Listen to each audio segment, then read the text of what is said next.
big one or the littler one, but I'm gonna get out of here.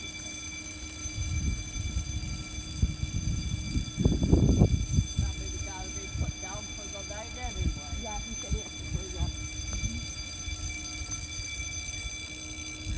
This is the bay door of the Willow Run Bomber Plant going down. One of the two bay doors.